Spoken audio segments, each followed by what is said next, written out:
Hi welcome back to my channel. ఈ రోజు కథ ప్రేమ పరిచయమే 117వ భాగాన్ని వినీతం. వెంటనే కైలాసురుడు మనసులో, నేను చేసినది వశీకరణ కానీ ఆమె ప్రాణం నెమ్మదిగా విడిపోవడం అంటే ఇప్పటి వరకు నేనెక్కడా కనలేదే అనుకుని వెంటనే ఏవో మంత్రాలు తలుచుకుని చేతిలోకి ఒక గ్రంథాన్ని తెప్పించి ఉన్న 2 కళ్ళతో వెతికేస్తూ అరక్షణంలో పట్టేశాడు.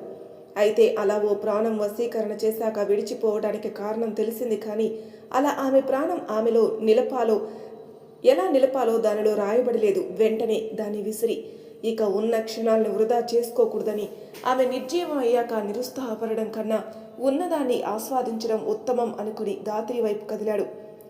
ఇక్కడ గమనించవలసింది ఏమిటంటే వ్రత వైపు చూడడం, కైలాసుడు దాత్రి వైపు కదలడం ఒకేసారి జరిగాయి.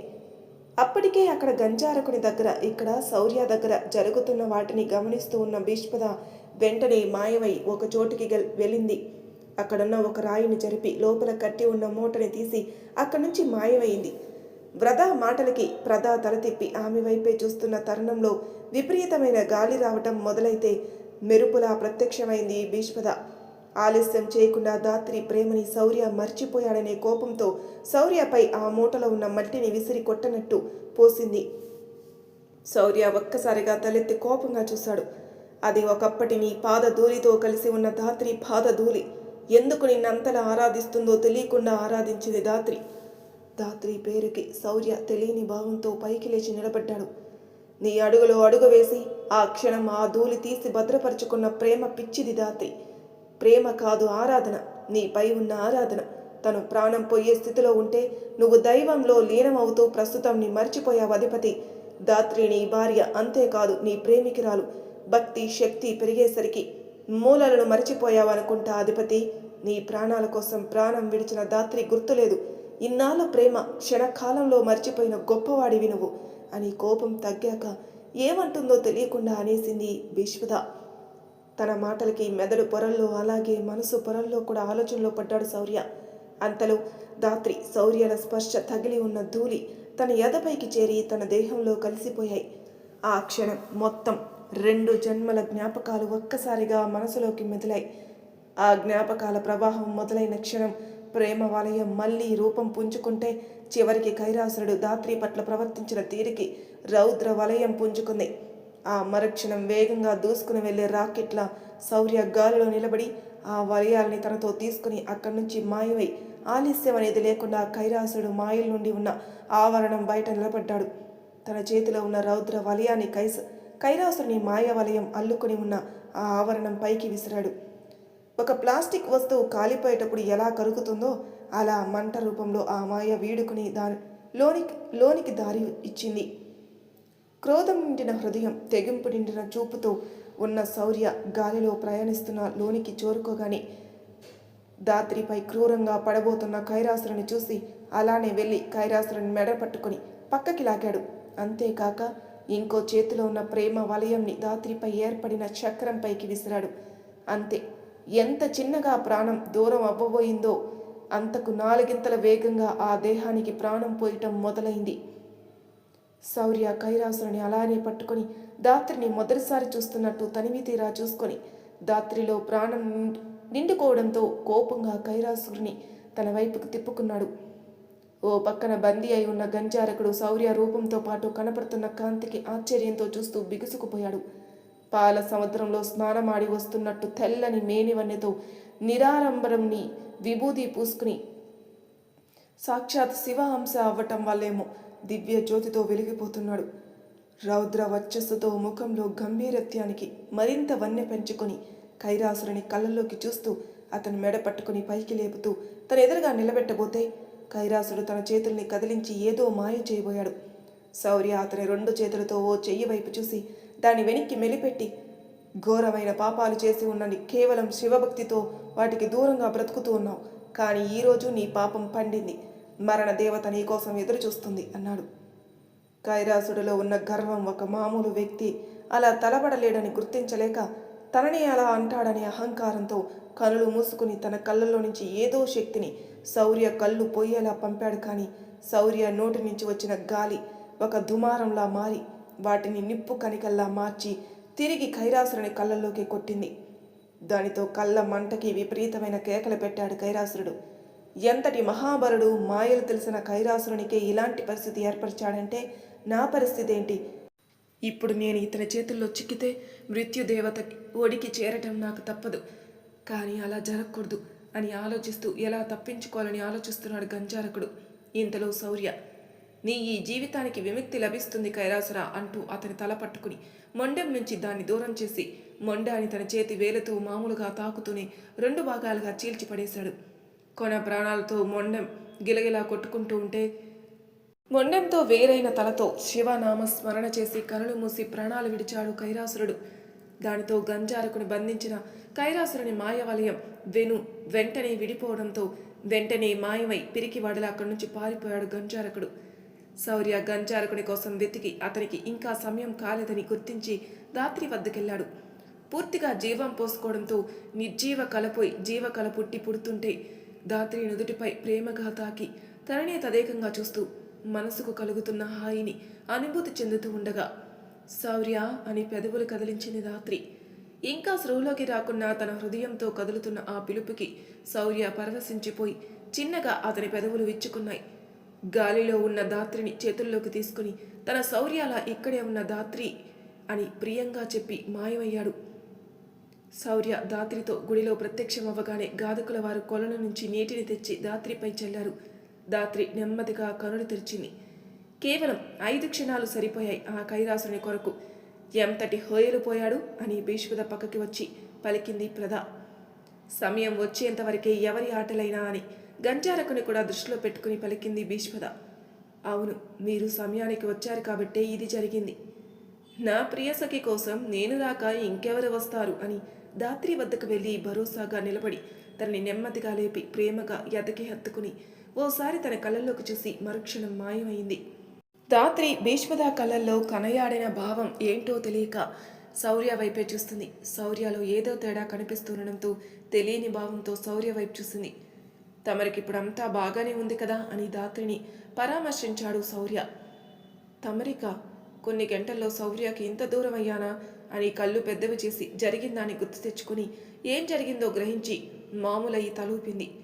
వాళ్ళని చూసి మురిసిపోతున్న ప్రధాని ఎవరో భుజంపై కొట్టడంతో అటు చూసింది.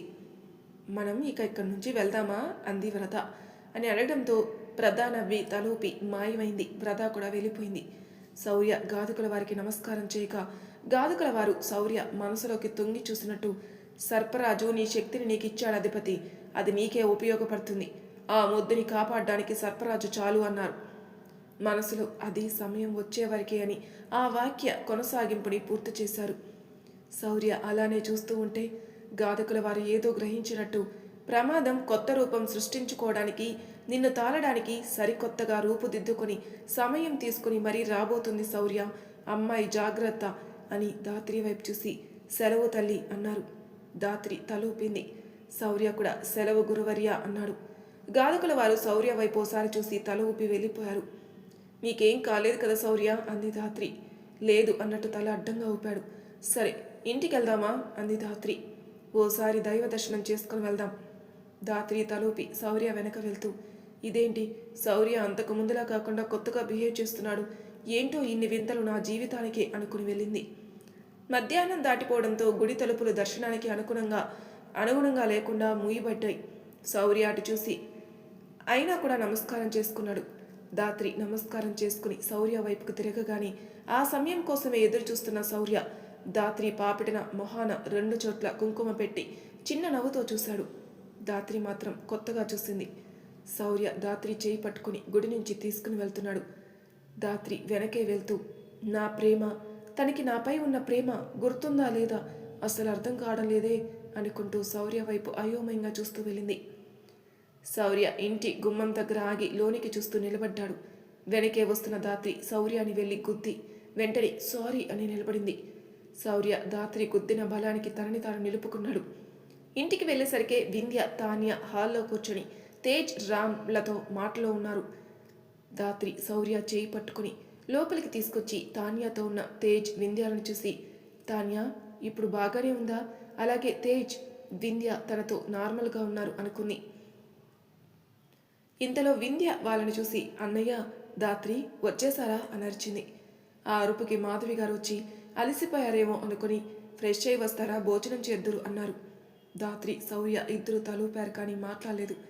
వీళ్ళకి ఏమైందా అన్నట్టు చూశారు మాధవి గారు. దాత్రి మాత్రం శౌర్యపై ఒక కన్ను వేసింది.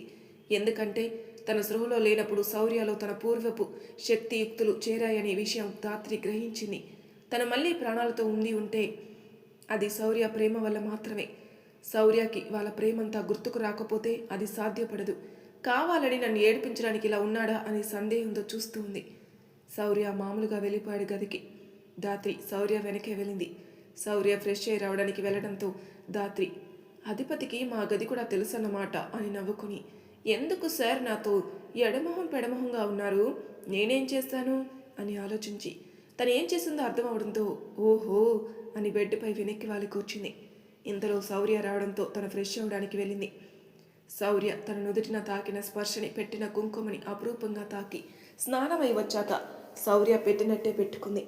ఇంతలో మాధవి గారు వీళ్ళు ఇంకా రావట్లేదేంటి అనుకుని ఫుడ్ తీసుకొచ్చి డోర్ కొట్టారు. శౌర్య డోర్ తీశాడు. దాత్రి శౌర్య మాధవి గారితో ఎలా మాట్లాడతాడా అని అద్దం నుంచి గమనిస్తుంది.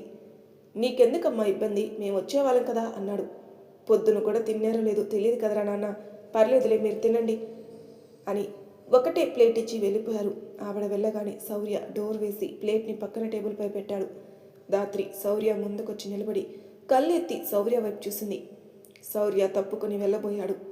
దాత్రి వెంటనే అటు అడ్డుగా నిలబడి అంతే కళ్ళలోకి చూస్తుంది. మళ్ళీ శౌర్య ఇంకోవైపుకు తప్పుకొని వెళ్ళబోతే శౌర్యని ఒక్కసారిగా 2 చేతులతో పెనవేసుకుంది. శౌర్య కదలకుండా నిలబడ్డాడు కానీ దాత్రి చుట్టూ చెయ్యి వేయలేదు. దాత్రి శౌర్య చుట్టూ చేతులు వేసి భుజానికి తల ఆనించి, నేను ఆ క్షణంలో నిన్ను లేపకుండా నీపై వలయం ఏర్పరిచి తప్పు చేశాను. చివరికి నీకు దూరం అయ్యే స్థితికి వచ్చాను. నాపై నీకు కోపం ఉందని అర్థమవుతుంది అతిబల. బట్ ప్లీజ్ ఈ చాలికి ఒక్క చాలికి మన్నించవా నీ ఈ తింగర్ బేబీ డాల్ని అని అమాయకంగా తలెత్తి శౌర్యను చూస్తూ అడిగింది. దాత్రి ప్రాణం పోయే స్థితిలో ఉందని తెలిసినప్పటి వేదన, తనని తాను పూర్తిగా తెలుసుకున్న తర్వాత మళ్ళీ కొత్తగా పరిచయమైన దాత్రి ప్రేమ గుర్తుకు రాగానే కోపం, అలక, బెట్టు అన్నీ పోయి దాత్రి చుట్టూ చెయ్యి వేసి, నీపైనే కాదు, నువ్వు అలాంటి పరిస్థితిలో ఉంటే నిన్నెలా మర్చిపోయాను ఆ క్షణం అని నాపై కూడా నాకు కోపంగా ఉంది బేబీ డాల్. ఇప్పుడంతా సెట్ అయిపోయింది కదా, వదిలే అతిబల. శౌర్య తలూపాడు. దాత్రి శౌర్యాన్ని అల్లుకునే ఉంది. ఎంత భయమేసిందో నువ్వు నన్ను తమరికి అన్న తర్వాత నుంచి ఇంటికి తీసుకొచ్చే కాలంలో మళ్ళీ నీకు నన్ను పరిచయం చేసుకోలేమో అని. శౌర్య నవ్వి, ఇక అవసరం లేదు దాత్రి, నిన్ను మర్చిపోయే పరిస్థితి ఇక రాదు. అలాగే మనకి అడ్డుగా వచ్చేవారు ఎవరూ లేరు. దాత్రి తలెత్తి శౌర్య వైపు చూసి నవ్వుతూ, సరే తిందామా, మార్నింగ్ కూడా తినలేదు కదా అని దూరం జరిగి ప్లేట్ వైపుకి ఫేస్ టర్న్ చేసింది. ఏమేం ఐటమ్స్ ఉన్నాయా అన్నట్టు. ఆహా, ముందు ఈ సరికొత్త జీవితానికి సరికొత్తగా ఆరంభం పలుకుదామా, అంటే స్వీట్ ఆర్ చాక్లెట్తో స్టార్ట్ చేద్దామా అంటూ శౌర్య వైపు తిరిగింది. కాదు అని దాత్రిని దగ్గరకు లాక్కున్నాడు శౌర్య. శౌర్య చూపు నిలిచిన చోట అర్థమై మౌనంగా నిలబడిపోయింది. శౌర్య దాత్రిని అలా దగ్గరికి లాక్కోవడంతో కొత్తగా తెలిసిన శౌర్య పట్టు, శౌర్య చూపులు అర్థమైన అతని తాకిడికి కళ్ళెత్తి, ఇది బాడీ బండరాయి కాదు, కాస్త సుకుమారాన్ని చూపించవయ్యా అతిబల అని నవ్వుతూ శౌర్య తల కోసం ఎగరలేక శౌర్య ఎదకి తలని ఆనించి దిగిచ్చింది. శౌర్య నవ్వుతూ, అలాగే మేడం అంటూ ఆమె మెడవంపుల్లో తలదూర్చాడు. ఇరువురి మేని స్పర్శ తెలియని పులకింతని పరిచయం చేస్తుంటే కదలకుండా ఒకరినొకరు పెనవేసుకుని అలానే ఉండిపోయారు. ఇంతలో బయట వింధ్య గట్టిగా, ఇక నిన్ను వదలని తేజ్ అన్నయ్య, ఆ బోండాలన్నీ నా కోసం దింపినట్టు బిల్డప్ ఇచ్చి తీరా వాటన్నిటినీ నాకొక్కటి కూడా మిగలకుండా అందరికీ పనిచేస్తావా అని అరుపు. అంత గట్టిగా అరిచింది వింధ్య. ఆ అరుపుకి వినపడి దాత్రి వెంటనే ఫుడ్ ప్లేట్ వైపుకి తిరిగి అది అందుకుంది. వాళ్ళిరువురు ప్రేమ మాధుర్యాన్ని భోజనంలో కూడా పంచుకున్నారు. రాత్రి సమయంలో అందరూ నిద్రకి ఉపక్రమించాక శౌర్య తేజ్తో, చీఫ్ ఏదో కేస్ రిలేటెడ్ డేటా పంపుతా అన్నారు, వాటి కోసం ఆయనకి కాల్ చేసి డేటా పంపాక డౌన్లోడ్ చేసుకుని రమ్మన్నాడు. దానితో తేజ్ బయటికెళ్ళాడు. వింధ్య కిచెన్లోకి పరుగున వెళ్ళి ఓ కీరదోసని నైఫ్ని దబ్బున పట్టుకుని పైన వాళ్ళ రూమ్కి బయట ఉన్న సోఫా దగ్గరకు వచ్చి కూర్చొని 2 స్లైస్ని పక్కన పెట్టి మిగిలిన కీరదోసని బొజ్జలో వేసి చక్కగా వాటిని కళ్ళపై పెట్టుకుని తల వెనక్కి వాల్చింది. విదర్కి రేపు వాళ్ళ డాడ్ వస్తారన్న ఆనందమో లేక నిద్ర పట్టకు వింధ్య అలా కూర్చున్న కాసేపటికి బయటకొచ్చి 4 అడుగులు వేశాడు. సోఫాలో తాఫీగా కూర్చున్న వింధ్యాన్ని చూసి ఓసారి తెలియకుండానే తనని తరచి చూసి వెంటనే తన్ని తాను చిన్నగా కొట్టుకుని నవ్వుకుంటూ నెమ్మదిగా వింధ్య ఎదురుగా సోఫాలో కూర్చుని, అదేంటి వింధ్య, నీ వెనక నల్లని నీడలా ఉందే అన్నాడు ఆశ్చర్యపోయినట్టు. దెబ్బకి వింధ్య ఎక్కడా అని పొజిషన్ మార్చి టక్కున లేచింది. ఆ వెంటనే కళ్ళపై ఉన్న కీరదోస స్లైసులు తీసి చుట్టూ చూస్తూ ఎక్కడా ఎక్కడా అంటూ అక్కడే ఉన్న టీపాయిని కాలికి తగిలించుకుని మస్తు హడావిల్లో వెళ్ళి ఎదురుగా సోఫాలో కూర్చున్న విదురుపై బోర్లా పడింది. వింధ్య మరి అంత గందరగోళం చేస్తుందని ఊహించని విదర్ నవ్వుతూనే ఎవరైనా వస్తారేమని చుట్టూ చూస్తూ తనపై ఏదో పరిణంతో ఏంటా అన్నట్టు చూస్తే వింధ్య. దానితో ఆశ్చర్యపోయి చూశాడు విదర్. వింధ్య తను ఎక్కడ ఉన్నది గమనించి లేవబోయి తన మెడలో ఉన్న చైన్ విదర్ షర్ట్ బటన్కి చుట్టుకుపోవడంతో పైకి లేవబోయి ఏదో పట్టినట్టు అనిపించి వంగినపోయి వెంటనే చున్నీని సరిగ్గా వేసుకోబోతూ విదర్ వైపు కంగారుగా చూసింది. అప్పటికే వింధ్య చేస్తున్న హడావిడికి ఆశ్చర్యపోయిన విదర్ తన పరిస్థితి అర్థమైనట్టు దెబ్బకి ఫేస్ని పక్కకి తిప్పేస్తాడు. వింధ్య ముందు చున్నీ సెట్ చేసుకుని ఆపై నెమ్మదిగా చైన్ని విడిపించుకుని విదర్ వైపు అలానే చూసింది. ఎప్పుడైతే వింధ్య తన షర్ట్ని వదిలేసిందో అప్పుడు విదర్ వింధ్య వైపుకి ఫేస్ టర్న్ చేశాడు. వింధ్య కన్ను అరపకుండా చూస్తుండడంతో ఎక్కడ మళ్ళీ కొడుతుందో అని 2 చెంపలకు చేతులు అడ్డు పెట్టుకుని కళ్ళు మూసుకుని, నేను ఇప్పటి వరకు నేను తప్పుగా చూడలేదు, అనుకోలేదు కూడా అని చెప్పాల్సింది చెప్పి కళ్ళు తెరిచి చెంపలకు చేతులు అడ్డు తీశాడు. వింధ్య కోపాన్ని నటిస్తూ ఓ చెయ్యి ఎత్తి వెంటనే విదర్ బుగ్గని పట్టి లాగుతూ, పిచ్చ క్యూట్ నా తెలుసా అని ఇంకో బుగ్గని కూడా లాగి నవ్వుతూనే విదర్ని వదిలి దూరం జరిగి, చెప్పు ఎందుకు నన్ను భయపెట్టావు అని సీరియస్గా అడిగింది. సారీ అని విదర్ ఒక చెవు పట్టుకొని నిన్ను ఆట పట్టుద్దామని అంతే అన్నాడు. వింధ్య మళ్ళీ ఎక్స్ప్రెషన్ మార్చి చిన్న స్మైల్తో చూసి, ఇక భయపెట్టుకు దయచేసి అని వెళ్ళిపోబోయింది. వింధ్య అని పిలుస్తూ సోఫాల నుంచి లేచాడు విదర్. వెనక్కి తిరిగిన వింధ్య ఏంటి అన్నట్టు కళ్ళెగరేసింది. నిన్న చెప్పాను మళ్ళీ చెప్తున్నాను అని విదర్ అంటుండగాని, నేను చీరలో బాగుంటాను అని అంటావు నువ్వు, అప్పుడు నేనేమో ఇప్పుడు నేను చీర కట్టుకోలేదు కదా అని అంటాను అంతేగా అని మనసులో నేను విదర్కి మస్తు సీక్వెన్స్లో కనెక్ట్ అయ్యాను అని కూడా అనుకుంది. కానీ విదర్ నవ్వుతూ, అది కాదు వింధ్య, నిన్న చెప్పాను కదా చిన్నపిల్లలా అనిపిస్తున్నావని, అది మళ్ళీ ప్రూవ్ చేశావు. అరే బాబా, ఇప్పుడు నాకు నువ్వు పూర్తిగా తెలుసు కదా, నాకు నచ్చినట్టుగా ఉంటాను, అయినా ఎంత పెద్దవాడిలో అయినా ఒక చైల్డ్ ఉంటాడు, ఇది జగత్ సత్యం. కావాలంటే ఎవరినైనా అడుగు, నన్ను మాత్రం మళ్ళీ చిన్నపిల్లలా అనుకో, నేను డైట్ ఫాలో అవ్వాల్సి వస్తుంది అని వార్న్ చేస్తున్నట్టు కనుగుడ్లని కనురెప్పల చివరికి తెచ్చి మరీ చెప్పింది వింధ్య. విదర్ నవ్వుతూ తలాడించాడు. గుడ్ నైట్ అమూల్ బాబు అంటూ నవ్వుతూ వెళ్తుంటుంది వింధ్య. గుడ్ నైట్ అమూల్ పాప అన్నాడు విదర్. వింధ్య హాఫ్ ఫేస్ టర్న్ చేసి, ఆహా కనపడవు కానీ పెద్ద చమత్కారివే కదా నువ్వు. నేనా అని అమాయకంగా అన్నాడు విదర్. వింధ్య పూర్తిగా విదర్ వైపుకి తిరిగి, నేను ఎప్పటికీ నమ్మలేని విషయం ఒకటి ఉంది, అదేంటో చెప్పనా? చెప్పు అన్నట్టు తలూపాడు. మగవాళ్ళు నేను అమాయకుణ్ణి అనటం అస్సలు నమ్మను. నేను అమాయకుణ్ణే అన్నాడు. ఆహా చూద్దాంలే అని సందేహంగా చూస్తూ వెళ్ళింది. విదర్ వింధ్య చూపులు మాటలు గుర్తుకు తెచ్చుకుని నవ్వుకుంటూ అక్కడే ఉన్నాడు. శౌర్య బెడ్పై పడుకునుంటే దాత్రి తన చుట్టూ శౌర్య చెయ్యి వేయించుకుని శౌర్య చేతిపై పడుకునుంది.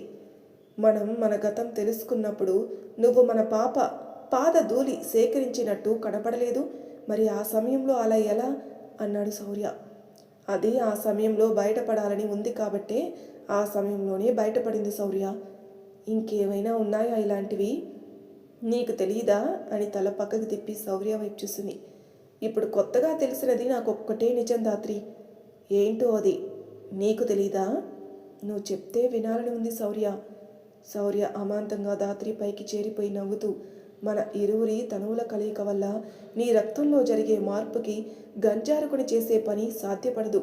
అలా అయితే అతని పనిని ఆపినట్టే. కానీ దాత్రి అంటూ మళ్ళీ పక్కకి టర్న్ అయిపోతూ, అతనికి భయపడో లేక ఈ లోకం కోసమో కాదు, మన కోసం మనం ఇష్టంగా మనల్ని మనం ఒక ఆత్మగా మలుచుకోవాలి అని దాత్రి వైపు చూశాడు.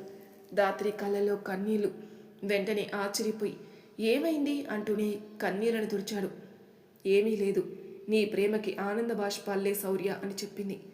శౌర్యకి ధాత్రి ఏమీ లేదు అనటమే ఏదో ఉందనిపించింది, కానీ బలవంత పెట్టలేక మౌనంగా ఉన్నాడు. ఆ క్షణం ఆ కన్నీళ్ళకి కారణం శౌర్యకి తెలిస్తే ఈ కథ అంతిమ భాగం మరోలా మలుపు తిరిగి ఉండేదేమో. అంతలో ఆలోచిస్తున్న శౌర్యాన్ని చూసి ధాత్రి, గగన విహారం చేద్దామా శౌర్య అని పైకి లేచి సంబరంగా అడిగింది. అవునా, సరిపదా అని శౌర్య ధాత్రి చేతిలో చెయ్యి కలిపి తనతో తీసుకుని ఆకాశానికి చేరుకున్నాడు. గూడులో అలసి పడుకున్న గువ్వల మొదలు బోసి నవ్వులకు కేరింతలకి అలసి పడుకున్న పిల్లల వరకు కనిపిస్తున్న ఎత్తులో ప్రపంచమంతా నిద్రకై సిద్ధమవుతున్న వెన్నెల కాంతికి నక్షత్రాల కాంతి జతై నల్లటి ఆకాశంలో కొత్త హంగుల్ని తలపిస్తుంటే శౌర్యతో కలిసి గగనంలో తిరుగుతూ చల్లని గాలి తగలగాని శౌర్య వెచ్చని స్పర్శకై అతని భుజాన్ని పట్టుకుని భుజంపై వాలింది. కింద నేలపై అంతా కొత్తగా ఉండడంతో శౌర్య ధాత్రి చేరువలో అనుభూతిని పొందుతూ దరిత్రిని చూస్తూ ఆనందపడుతున్నారు. ఇంతలో ఓ ఏడుపు వినిపించింది శౌర్యకి కింద నుంచి. శౌర్యకి ఎంత చిన్న శబ్దాలైనా వినిపిస్తాయి కాబట్టి ఆ ఏడుపు విని అమ్మాయి ఏడుపులా ఉందే అనుకుని ధాత్రి అన్నాడు. కనులు మూసుకొని పారవస్యంలో ఉన్న ధాత్రి కనులు తెరవకుండానే, చెప్పు శౌర్య, ఎవరో అమ్మాయి ఏడుస్తున్నట్టుంది. అవునా అని శౌర్యకి దూరం జరిగి ఇద్దరు కలిసి ఆ శబ్దం వచ్చే ఆవరణం వద్దకు వెళ్ళి దూరం నుంచి చూశారు.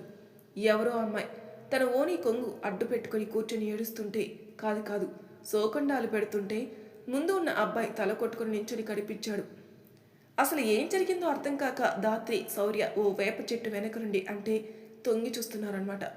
ఇంతలో స్ట్రీట్ లైట్ వెలుతురికి ఆ అమ్మాయి మొహం అర్థమైన శౌర్య, తను ప్రదా కదా, తనేంటిక్కడ, పైగా అలా మామూలు అమ్మాయిలా ఏడుస్తుందేంటి? ధాత్రి కూడా గ్రహించి ఆ కట్అవుట్ బాబుని ఎక్కడో చూసినట్టుందే అని మనసులో అనుకుని, అతన్ని ఎక్కడో చూసినట్టుంది శౌర్య అని తన సందేహాన్ని వ్యక్తపరిచింది. నాకు అలానే ఉంది అంటూ అతని పరికించి చూస్తూ అతని చేతుకున్న వాచ్ చూసి, తేజ్ అన్నాడు ఆశ్చర్యంగా శౌర్య. తేజ్నా అతను అని ధాత్రి కళ్ళు అంత చేసి చూసింది. మరి తర్వాయి భాగంలో ఏం జరగబోతుందో నెక్స్ట్ ఎపిసోడ్లో తెలుసుకుందాం. అంతవరకు నా ఛానల్ సబ్స్క్రైబ్ చేయని వాళ్ళు ప్లీజ్ సబ్స్క్రైబ్ చేసుకోండి. Thank you for listening.